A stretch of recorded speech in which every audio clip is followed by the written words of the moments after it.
Well, hello there. It is great to see you again, and welcome back to another installment of Path to Abundant Living. I am your host and moderator, Ryan Ruff. As always, we have Matt Nordman and Scott Morrison of Morrison Nordman Associates joining us any moment now for another wealth management related discussion. That's what we do, and we welcome you in here to season 2, episode 1 of the show. For those of you maybe just jumping in on this show, what we do, we're tackling a different wealth management related topic every day. We're jumping into different strategies, solutions, and ultimately just conversations that Matt and Scott are having with their clients on a regular basis over at Morrison Nordman and Associates, and we're bringing them to you guys right here on this show. And today we've got a really nice topic dialed up for you. I'm excited about today's topic because it makes you look at the advisor that you're choosing to work with. When advisors truly know their clients as people and not necessarily just numbers on a page, they can better help to position their financial and other goals down the road. So today we're exploring what a client-centric advisor looks like and how they can really bring real value to a client's life. And also, we're going to be talking about how you, a potential client, could be determining whether or not a given advisor is truly client-centric. So that being said, let's go ahead and bring the guys on. Matt, Scott, good to see you guys. How are we doing this morning? Morning, Ryan. Morning. Excited to start season 2. Yeah, absolutely. Absolutely. Well, we got a good one to kick things off here today. We're talking about the idea of a client-centric advisor. So, Matt, I'll throw this first question over to you, kind of high level to get us rolling. We're talking about the importance, yes, of advisors ultimately are client-centric, or those that are really caring about their clients. I would imagine this isn't necessarily a new concern or a new issue in the world of wealth management, right? You're correct, Ryan. It's definitely not new, but what's changed is that over time, more and more advisors have begun to focus on their clients, on you, in deeper ways than maybe they did, say, 50 years ago. Because back then, much of the focus was more about the investment strategies and those solutions themselves. And so how sophisticated they were and maybe how impressively they were structured and so on. So advisors tried to identify their clients' goals, but that process was often relatively basic compared to today. Got it. So Scott, then what steps do you guys see that today's advisors are really taking to maybe understand their clients on that deeper level? Well, the advisors today who really focus on getting to know you are the ones that, we call client-centric advisors. And as client-centric advisors, Matt and I work really hard to understand, you as well as we can. And so by knowing you that well, we can offer you a broader range of solutions, and those can be more impressive technically, and they can also be highly aligned with the results that you want the most. One reason that we're seeing more financial advisors paying greater attention to their clients' needs and concerns is because they have a process. They have a client-centric process for enhancing those skills over time. We're seeing a move in the industry towards a behavioral finance kind of background. So oftentimes you're seeing advisors not only trained with the investment side of the business, but also the behavioral side. I love that you mentioned the word process. Let's get into that a little here. Matt, what do we see when it comes to this process or this idea of being a truly client-centric advisor? What does that look like? How does it feel? Great question, Ryan. To be client-centric, truly client-centric at that elite level, an advisor must have a way to develop a deep understanding of the person across the table, which is you, and then be able to provide solutions that are directly tied to that diverse understanding of you again.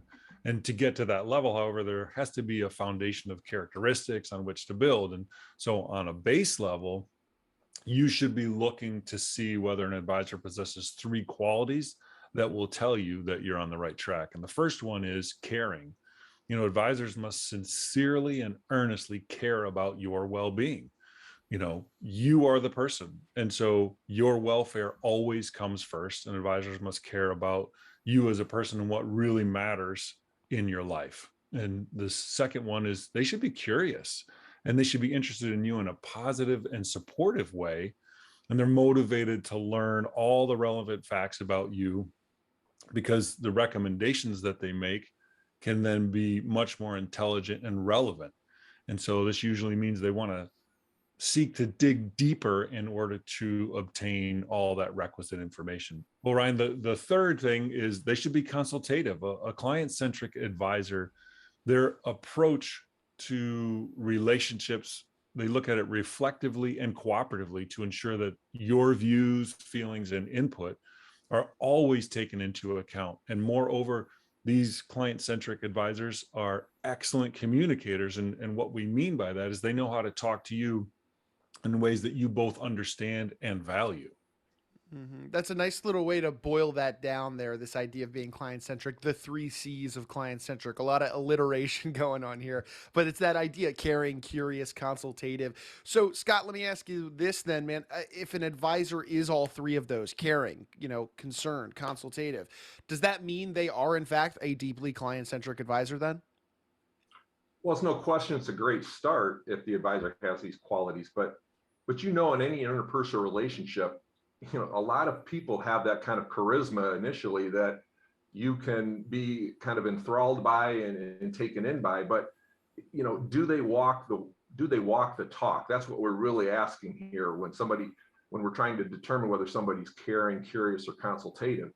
Can they actually demonstrate a process by which they're getting more information about you, meaningful information about you, and then able to actually put very purposeful steps together that kind of encapsulates all of that conversation you've had, and that you can see a clear direction that's coming out of that conversation.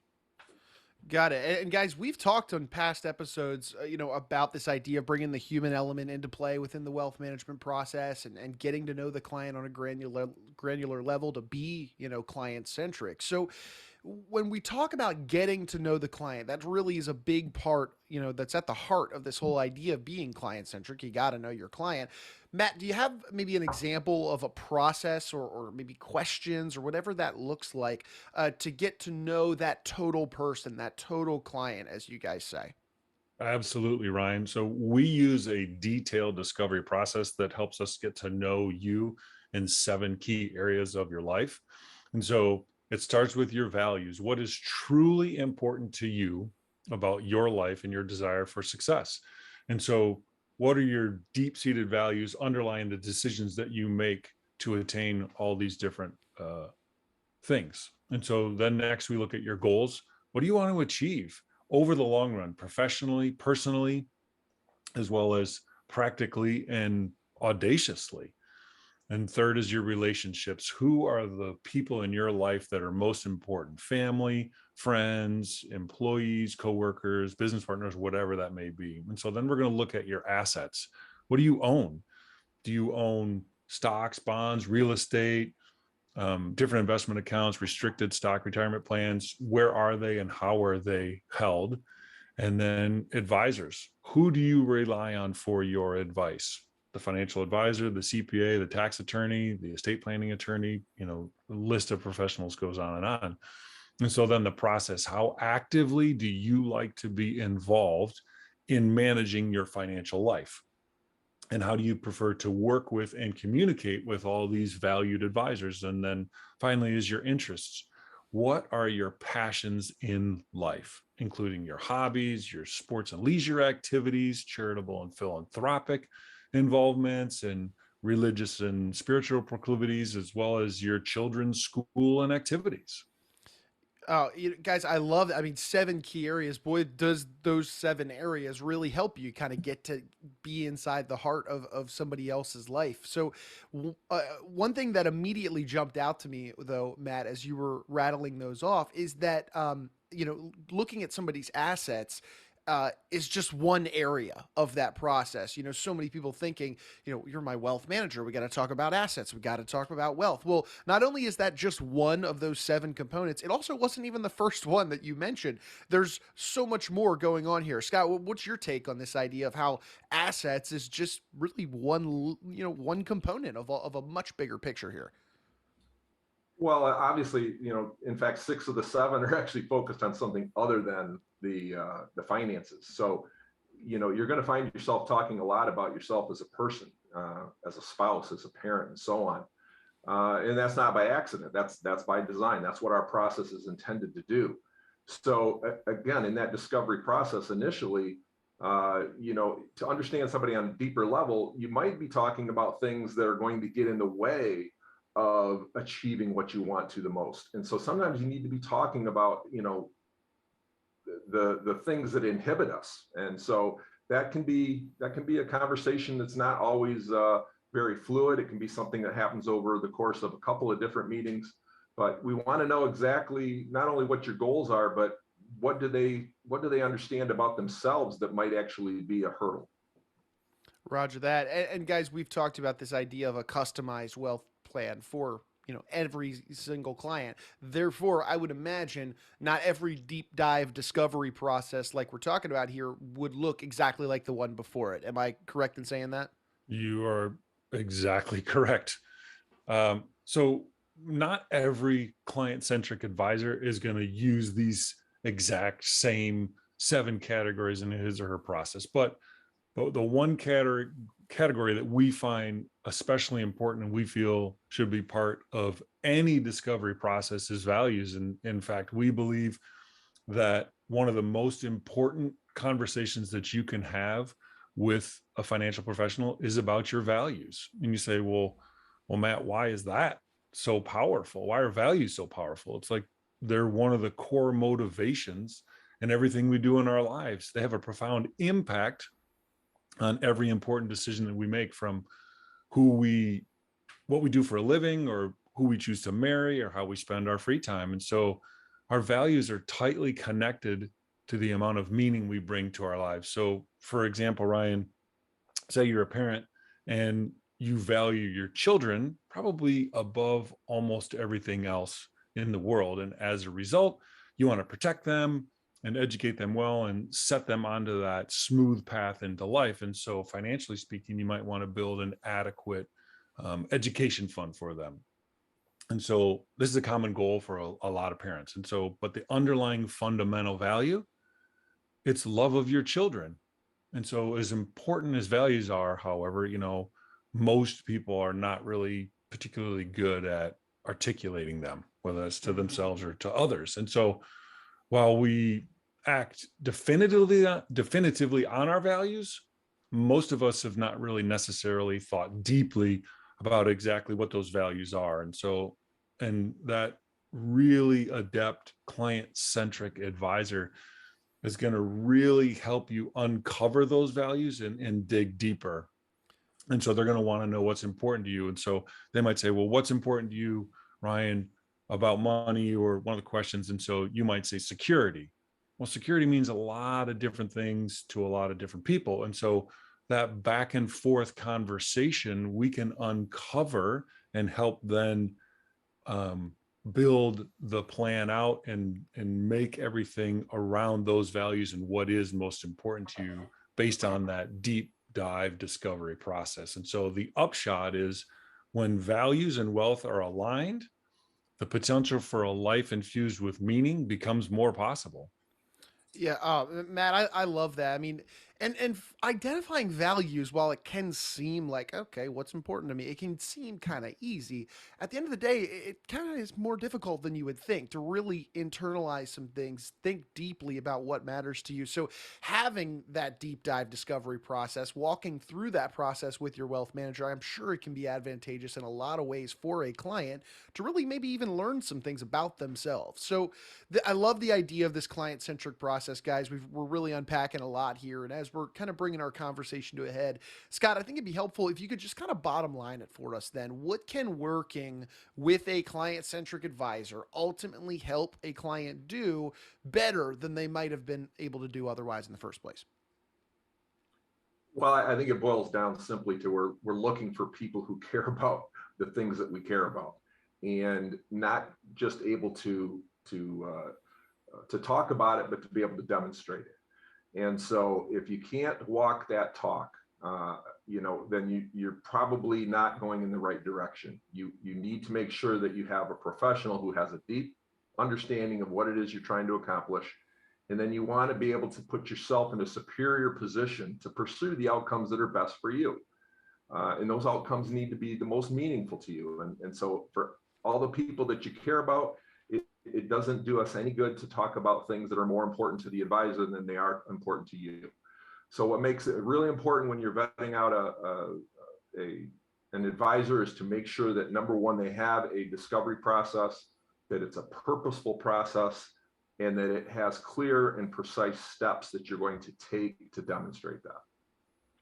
Appreciate that, Scott. And guys, as we're kind of getting ready to wrap up here, let's say somebody out there in our audience, this conversation's really resonating with them, and they're realizing, maybe their current advisor doesn't factor in their values and goals. Maybe they're more analytics and investment driven, like we talked about earlier. And maybe they're interested in reaching out to you guys just to maybe go through a stress test, maybe just open up a dialogue even to talk about this idea of what client-centric really means. What would be the best way somebody could get in touch with you and your team to just start a conversation on their end? Good question, Ryan. First step is, well, one of two ways. You can pick up the phone, old-fashioned way, call 517-333-7967, or head over to our website, morrisonnordman.com. There, you can click on a link that says, hey, I'm interested in more, please contact me. And so again, it's all about finding what's going to be the best fit for you, and someone who really knows you on that deep level, and what in those 7 key areas, or whatever the advisor that you're looking for. Again, that's where with our discovery process, we look at those 7 key areas, what we believe really factors into all those most important decisions that you make in life. Fantastic. Well, guys, look, I appreciate you carving some time out of your day to be with me. You guys have a busy day ahead of you, a company to run. I'll let you guys get back to doing that. But I think this is a great conversation, really kickstart things here in season 2. And looking forward to having you guys back for some future episodes. Thanks, Ryan. Great to see Ryan. you. Have a great day. Have a great day. All right. Thanks, fellas. And hey, look, as always, we're going to take one final moment and thank you guys, our audience, for jumping aboard and being with us here on the show today. As always, if you took something away from today's conversation, hit that like button for us. Maybe leave a comment below, or subscribe to the show, whichever platform you're checking us out onto today. There's a lot of great conversation that we've got queued up in future episodes, and we'd love to have you share any of this, beneficial wisdom that'll help you put you and yours on that path to abundant living. Because, like I said, we're taking those same strategies and solutions that Scott and Matt are cooking up with their clients at Morrison Nordman Associates, and we're bringing them right here to you guys on this show. So for Scott and Matt, I'm Ryan Ruff. We're going to go ahead and say so long, but we appreciate you guys being with us one final time here on Path to Abundant Living.